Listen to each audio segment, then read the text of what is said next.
धर्म के लिए सहन करना पड़े तो सह लो, जैसे राम जी ने सहा। हरिश्चंद्र ने अपने बेटे को बाजार में बेचा, पत्नी को बाजार में बेचा, खुद बाजार में बिक गए थे। किसके लिए बिके थे? जोर से, किसके लिए? धर्म के लिए।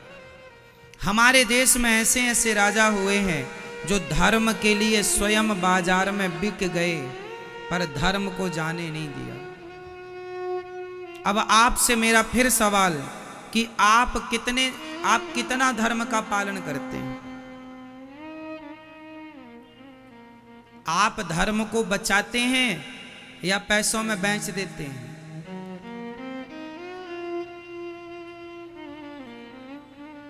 बोलो।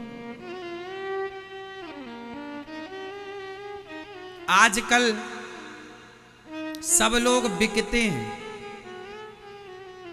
सब लोग क्या होते हैं? बिकते हैं। आप हर फील्ड में जाकर देख लो, बिकाऊ लोग मिल जाएंगे। क्यों मेरी मां?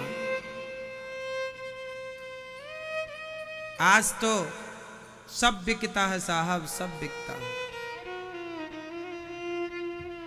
लोग गवाहों को पैसा देकर खरीद लेते हैं, लोग एडवोकेट खरीद लेते हैं, लोग जज खरीद लेते हैं, लोग डॉक्टर खरीद लेते हैं। हाँ या ना? सब बिकता है यहां। आज का आदमी बिकाऊ इसलिए हो गया है कि उसके पास धर्म नहीं है। बिके तो हरिश्चंद्र भी थे, पर अपने आप को बेचा था, धर्म को नहीं बेचा था। आजकल का आदमी धर्म को बेच रहा है। अपने आप को बेचा था, धर्म को नहीं। और आज का आदमी अपने आप को नहीं बेचता, धर्म को बेचता है। फर्क कितना है? विचार बदल गए, युग बदल गया। धर्म को नहीं जाने देने वाले लोग सतयुग में हुआ करते थे। कलयुग में तो धर्म को बेचने वाले लोग मिल जाएंगे। कलयुग में तो ऐसा बाप मिल जाएगा जो अपनी बेटी को बेच देता है। कलयुग में ऐसा भाई मिल जाएगा जो अपनी बहन को बेच देता है। कलयुग में ऐसा प्रेमी मिल जाएगा जो अपनी प्रेमिका के 35 टुकड़े कर देता है। कलयुग है साहब, कुछ भी हो सकता है। कलयुग है, सही है। जहां इंसान का धर्म मर गया, वहीं से कलयुग स्टार्ट हो गया। जब तक आपके अंदर धर्म जिंदा था, कलयुग ने आपकी तरफ आंख उठाकर नहीं देखा। सतयुग त्रेता द्वापर में धर्म जिंदा था। कलयुग में धर्म जिंदा है। फर्क कितना है? पहले 100% धर्म जिंदा था तो सतयुग था। 75% धर्म जिंदा था तो त्रेता आ गया। 50% धर्म जिंदा था तो द्वापर आ गया। सिर्फ 25% धर्म बचा, कलयुग आ गया। और कलयुग की चरम सीमा जब आएगी तो 25 से 5% रह जाएगा साहब। कलयुग का जब अंत आएगा, आज के युग में, अभी कलयुग को केवल 5,500 साल हुए हैं और कलयुग की टोटल आयु है 4,32,000 वर्ष। कलयुग की टोटल एज कितनी है? 4,32,000 वर्ष, जिसमें अभी केवल 5,500 साल गए हैं। बहुत बचा है, बहुत बाकी है अभी कलयुग। कलयुग का जब अपने चरम में आएगा, तब आदमी को मार कर खाएगा। अभी आप लोग मछली मारते हैं, अभी आप लोग बकरा बकरी खाते हैं। कलयुग का जब चरम सीमा आएगी, इंसानों को इंसान पकड़कर जिंदा चबा जाएगा। कलयुग का जब अंत आएगा, कलयुग जब अपने पीक पर होगा, तब यहां पर जब आज के समय पर बेटा अपनी मां को घर से निकाल देता है, आज के युग में, आज के समय, तो कलयुग जब और बढ़ेगा तब फिर क्या होगा। समय बहुत भयंकर आने वाला है। अच्छा हुआ कि भगवान ने अपन लोगों को कलयुग की शुरुआत में भेजा है। इस शुरुआत में थोड़ा ही सही भगवान का नाम जिंदा तो है, भगवान की कथाएं जिंदा है। जब कलयुग अपने चरम पर होगा तो कहीं दूर दूर तक भगवान की ना कथाएं होंगी, ना भगवान का नाम होगा, ना भक्त रह जाएंगे। लोग सिर्फ पापियों से ये पृथ्वी भरी होगी, सिर्फ हर तरफ केवल पाप, सिर्फ पाप। कोई दया नहीं। आज का आदमी निर्दयी हो गया है। पहले का आदमी जीव पर दया करता था, उसे दया थी। आज का आदमी कोई दया नहीं करता।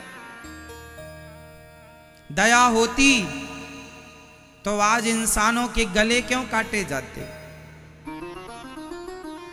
है ना। अभी आपने सुना ना कि लोगों को गले काटे गए,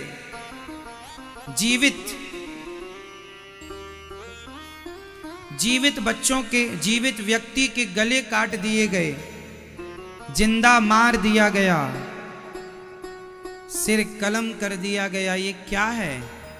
आपको नहीं लगता कि इंसान जब किसी का गला, एक आदमी जब एक आदमी को जिंदा उसका गला काट रहा हो तो बताइए क्या उस आदमी के अंदर दया है जो गला काट रहा है? नहीं। जो लोग मांस खाते हैं, जो बकरे को मारते हैं, मुर्गी मारते हैं, मछली मारते हैं, क्या आप कह सकते हैं कि इन लोगों के अंदर दया है? बोलो, आप खाते हैं मांस कभी कभी? तो बताइए, मांस खाने वालों को आप कह सकते हैं कि इनके अंदर दया है? नहीं साहब। कहने को तो मैं कह दूं कि मैं प्रधानमंत्री हूं, कह देने से क्या है? आप कहने के लिए स्वतंत्र, आप कह दीजिए कि मैं बड़ा दयालु हूं। कह देने से दया नहीं होती साहब। दयावान व्यक्ति वह है जो चींटी को भी मरता हुआ देखे तो जिसका हृदय रो पड़े, उसके हृदय में दया है। ये दया की परिभाषा है। जो निर्दोष जीवों को अपने स्वाद के लिए मारता हो कि मुझे मछली अच्छी लगती है, मुझे मुर्गी अच्छी लगती है, अपने स्वाद के लिए निर्दोष जीव हत्या करता हो, यदि दया थी तो आपने हत्या क्यों की? आपने कहा हमने तो मारा नहीं। आपने भले नहीं मारा, पर वो मरी तो आपके लिए ही है। इसलिए मूल में हत्यारे आप ही होंगे, उसकी हत्या का पाप आपको ही लगेगा। कहावत है, 100 चूहे खाकर बिल्ली हज को चली। 100 चूहे खाकर बिल्ली हज को चली। मुर्गी मांस खाने वाले लोग कहते हैं हम बड़े दयालु हैं। दया का ये स्वभाव नहीं होता, दया की ये परिभाषा नहीं। दयावान व्यक्ति तो किसी जीव की हत्या करता ही नहीं। अहिंसा ही परमो धर्म। राम जी वनवास चले हैं, सत्य के लिए इतना कष्ट उठाया। शिवी दधीची हरिश्चंद्र, आपसे यही प्रार्थना है, मर जाओगे तो दूसरा जन्म हो जाएगा, मर जाओगे तो फिर वापस आ जाओगे, पर धर्म मर गया फिर वह जीवित नहीं होगा। बेटा मर गया तो आ जाएगा दूसरा बेटा, पत्नी चली गई तो आ जाएगी दूसरी। एक राजा हुए हमारे देश में, नाम था मोरध्वज, जिन्होंने अपने बेटे को आरे से चीर कर दान दिया था। सुना है कभी? क्यों दिया था? एक ब्राह्मण आए, बोले हमारा शेर भूखा है, बूढ़ा हो गया है, उसे मांस चाहिए, पर आपके बेटे का मांस खाएगा वो, और वो वचन दे चुके थे।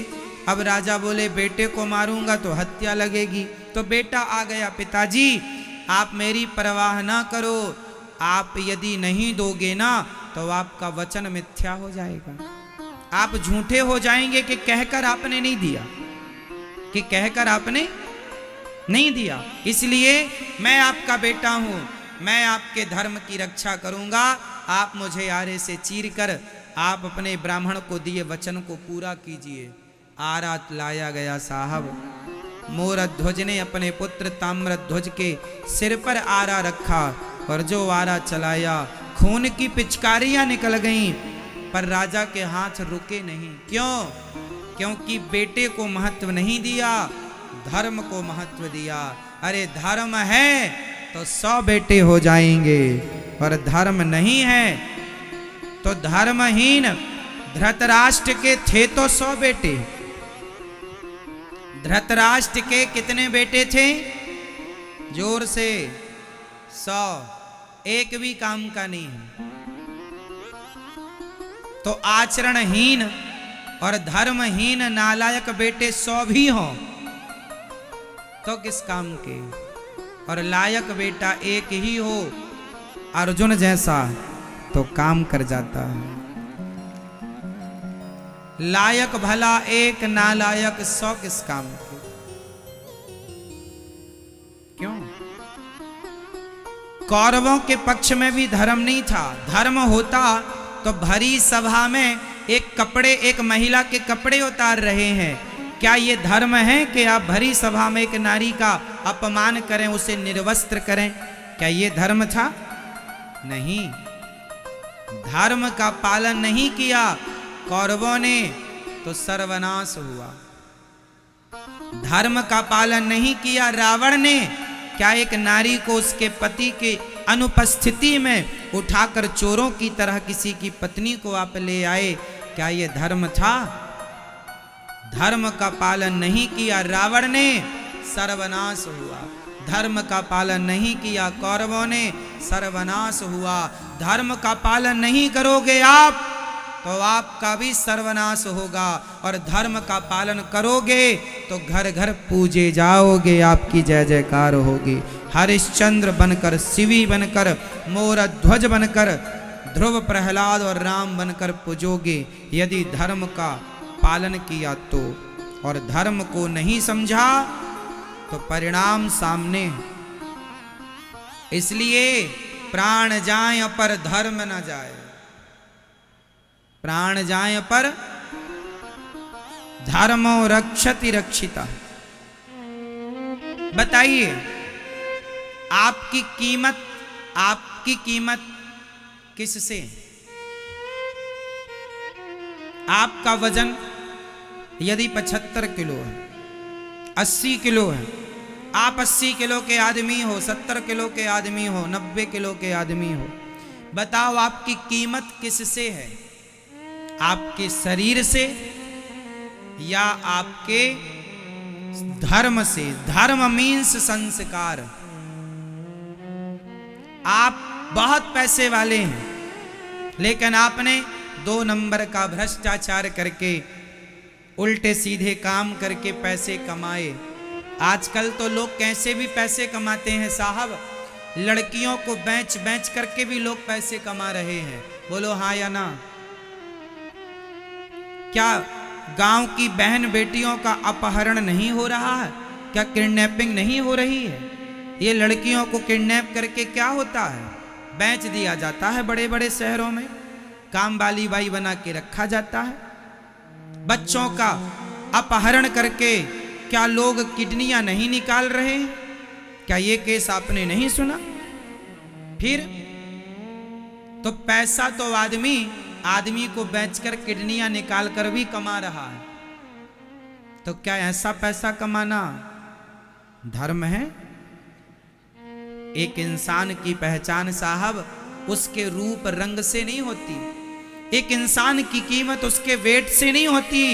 अरे वजन शरीर में ना हो, धर्म में वजन होना चाहिए। प्राण चले जाएंगे साहब, पर हम वो लोग हैं जो धर्म नहीं छोड़ेंगे।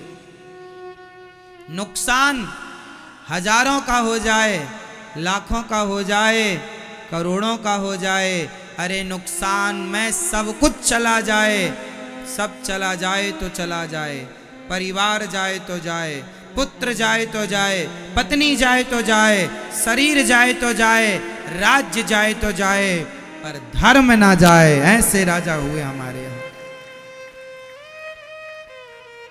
सबसे कीमती है हमारा, जोर से, धर्म। और धर्म क्या है? धर्म क्या है? धर्म का पालन करने के लिए आपको सत्संग करना पड़ेगा, तब पता चलेगा धर्म की परिभाषाएं क्या है। मेरा धर्म अलग है, आपका धर्म अलग है। पिता का धर्म अलग होता है, पुत्र का धर्म अलग होता है। बोलो हाँ। आप हमारे यहां आए हैं तो आपका धर्म अलग है, जब हम आपके यहां आएंगे तो आपका धर्म अलग होगा। समय काल परिस्थिति पर धर्म की परिभाषाएं, धर्म तो एक ही है, धर्म न दूसर सत्य समाना, दया धर्म का मूल है, दया ही सत्य ही धर्म है। पर व्यवहार में धर्म की परिभाषाएं बदल जाती हैं। व्यवहार में धर्म की परिभाषा, राम जी ने बाली को छिपकर मारा, बाली जैसे पापी को छिपकर मारना ही धर्म है, इसलिए छिप करके मारा। तूने अपने भाई की पत्नी के साथ गलत संग बनाया, उसके संग दुराचार किया है, तुम जैसों का मुंह नहीं देखेंगे, इसलिए राम जी ने कहा तुम्हारा क्या मुंह देखे, तुम्हें छिप के मार देना ही धर्म है। पापी को पाप से मारना ही धर्म है। बताइए, किसी को पीठ पर मारना धर्म है? बोलो। किसी को पीठ पर वार करना क्या धर्म है? बोलो भाई। किसी की पीठ पर गोली मारना धर्म है? नहीं। पर एक आतंकवादी जिसने बम से हजारों निर्दोष लोगों की जान ली हो, यदि वो भाग रहा हो तो उसकी पीठ में गोली मारना धर्म है कि नहीं? फिर कई बार धर्म को समझने के लिए गहराई में उतरना पड़ता है। कई बार छाती पे गोली मारना धर्म है, तो आतंकवादियों की पीठ में ही गोली जहां लगे वहीं मारना धर्म है। अब ये थोड़ी देखेंगे कि आतंकवादी अब हमारी तरफ मुंह करे तब गोली मारेंगे, क्यों जी? उसकी तो पीठ में भी लग जाए, क्योंकि आतंकवादी है। तो धर्म की परिभाषाएं समय काल परिस्थिति पर बदल जाती हैं, पर मूल परिभाषा एक रहती है, सत्य, दया, यही मूल धर्म है। परोपकाराय सताम विभूतया, परोपकार धर्म है, सेवा धर्म है, पर बाकी परिभाषाएं बदलती चलती। चलो बताओ, पत्नी पति के पांव दबा रही है, ये धर्म है कि अधर्म है? उत्तर आज मैं धर्म को बड़ी डीपली समझाऊंगा, शायद आपको समझ में आए धर्म की व्याख्या।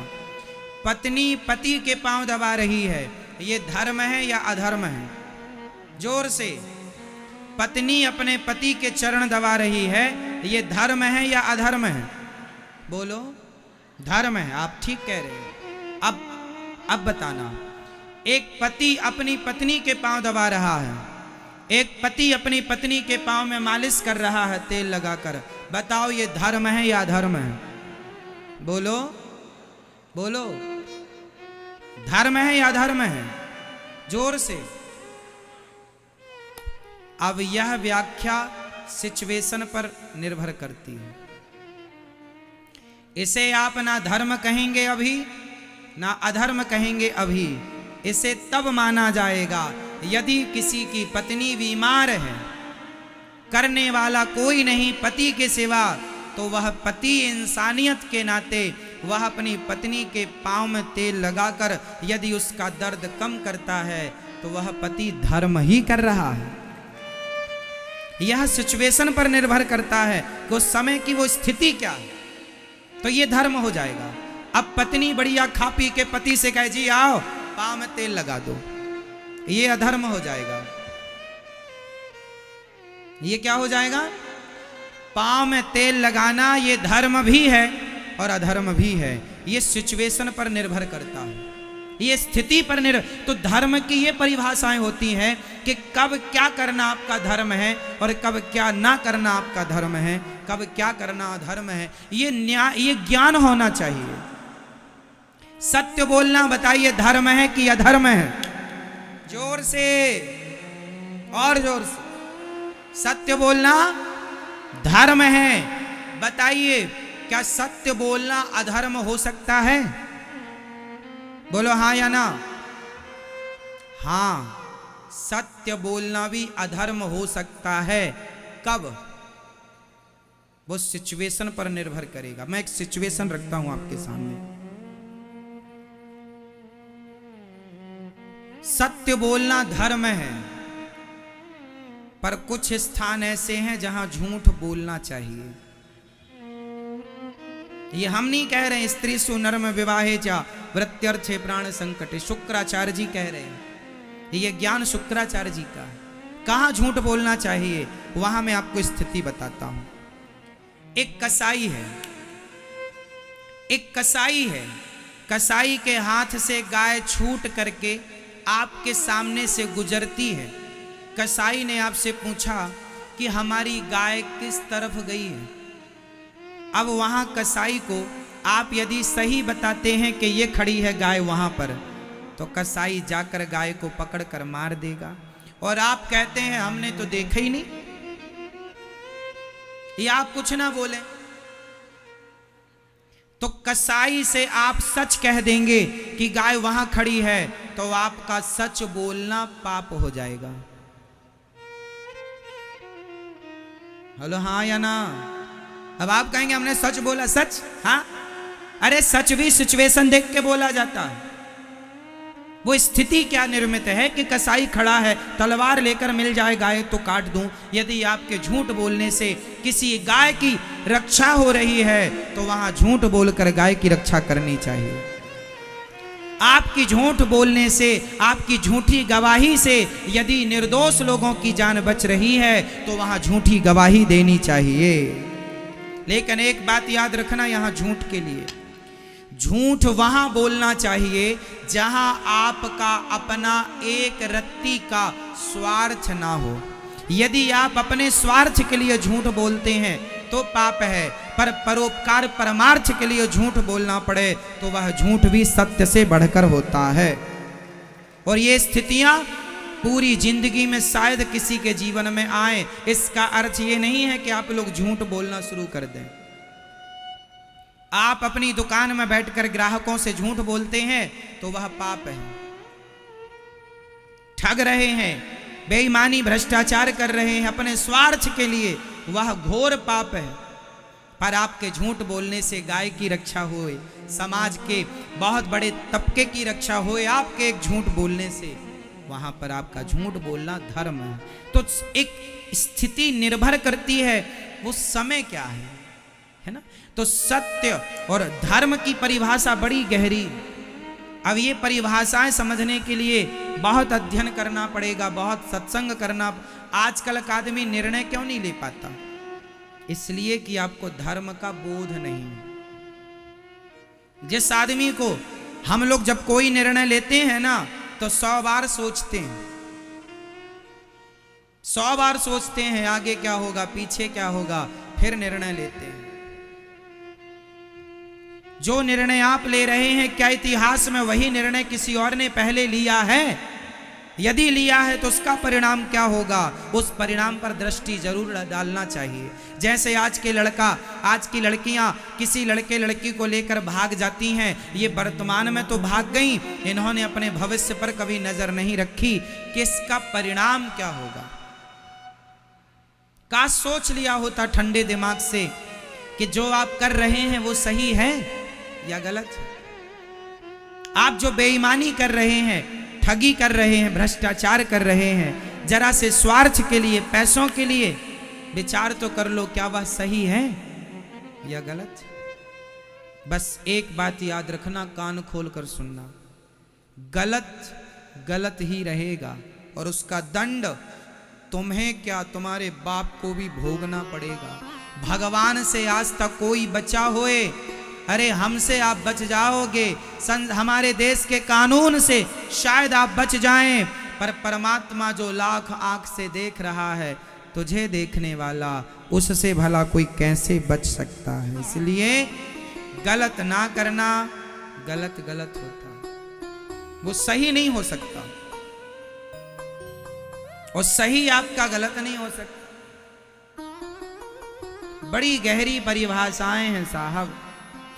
क्या कई बार वो जो हम सही मानते हैं वही गलत होता है, और जो गलत मानते हैं वो सही होता है। तो धर्म की परिभाषाएं बड़ी गहरी हैं। एक ही काम हम करें, वह सही भी हो जाता है, वह गलत भी हो जाता है। देखने के नजरिए होते हैं, है ना। जैसे आम का रस, जैसे आम का रस अमृत है। आम का रस पीने में अच्छा लगता है, किस किस को अच्छा लगता है आम का रस? भैया आपको आम का रस अच्छा नहीं लगता? बोलो मेरी माँ नहीं लगता अच्छा। क्यों मेरी माँ, कोई दुश्मनी है? आम का रस किस किस को अच्छा लगता है? हाथ उठा लो भैया। हमें तो अच्छा लगता है, हम तो खूब आम के साथ भोजन करते हैं। आम बहुत अच्छा होता है, आम का रस बहुत अच्छा होता है, लेकिन आप देखो आम का रस बहुत अच्छा है, लेकिन आम के रस के संग यदि आपने पेप्सी या कोका कोला पी लिया तो वही आम का रस आपकी जान ले लेगा, पॉइजन हो जाएगा। पेप्सी के साथ, कोका कोला के साथ। तो जो चीज अच्छी है वह बुरी भी है, वो सिचुएशन, वो स्थिति पर निर्भर करती है। यही धर्म का ज्ञान है। जिसको धर्म का ज्ञान है वो अपने खाने पीने से लेकर, सोने जागने से लेकर, उठने बैठने से लेकर, बोलने बताने से लेकर, हर जगह धर्म का फॉर्मूला काम करता है। यहां तक कि हमारे भारत में, हमारे यहां बैठने का भी एक सिद्धांत है, कैसे बैठना चाहिए, किसके सामने कैसे बैठना चाहिए। आप अकेले में कैसे भी बैठो, है ना। मंदिर में कैसे बैठना चाहिए, घर में कैसे बैठे हो, जैसे घर में बैठे हो वैसे मंदिर में नहीं बैठ सकते। घर में आपने पांव पसार लिया, मंदिर में आपने भगवान की तरफ पांव पसार लिया, तो वही घर में पांव पसारेंगे तो शरीर को राहत मिलेगी, कंफर्टेबल रहेगा, पर वही पांव मंदिर में पसार लेंगे तो वो पाप हो जाएगा भगवान की तरफ पांव। कैसे बैठना चाहिए, मैं आपको छोटी छोटी बातें क्या बताऊं। गुरुजनों के सामने कैसा बैठना चाहिए, ये भी बैठने का भी सिद्धांत है कि क्या कैसे। चलो ये आपके फिर बस की नहीं है ये बातें, है ना। इसलिए अब आपको बस इतना समझा रहे हैं कि धर्म का पालन करना, मर जाना परंतु धर्म जाने मत देना। था भरा सोना खचाखच लंक की दीवार में, एक रत्ती नहीं मिला रावण को मरती वार में। जाने न देना धर्म, करना लोभ मत धन धाम का, और धर्म ही जाता रहा तो धन रहा किस काम का। अच्छा एक बात बताओ, एक तरफ आपका धन है और दूसरी तरफ आपका धर्म है, और दो में से एक को जाना पड़ेगा, तो आप किसे छोड़ेंगे, धन को या धर्म को? आप किसे बचाएंगे, धन को बचाना। अब धर्म बचे या धन बचे, दो में से एक ही बचेगा, क्या बचाओगे? जोर से क्या बचाओगे, जोर से मैया बताओ क्या बचाओगी? क्या? धर्म। तो क्या आप लोग बचाते हैं? आजकल तो पैसे के लिए आदमी बेईमानी कर रहा है, और आप यहां तो अच्छी बातें करते हैं साहब। यही बातें कभी अकेले में अपने से किया करो कि धर्म बचाना है, धन नहीं।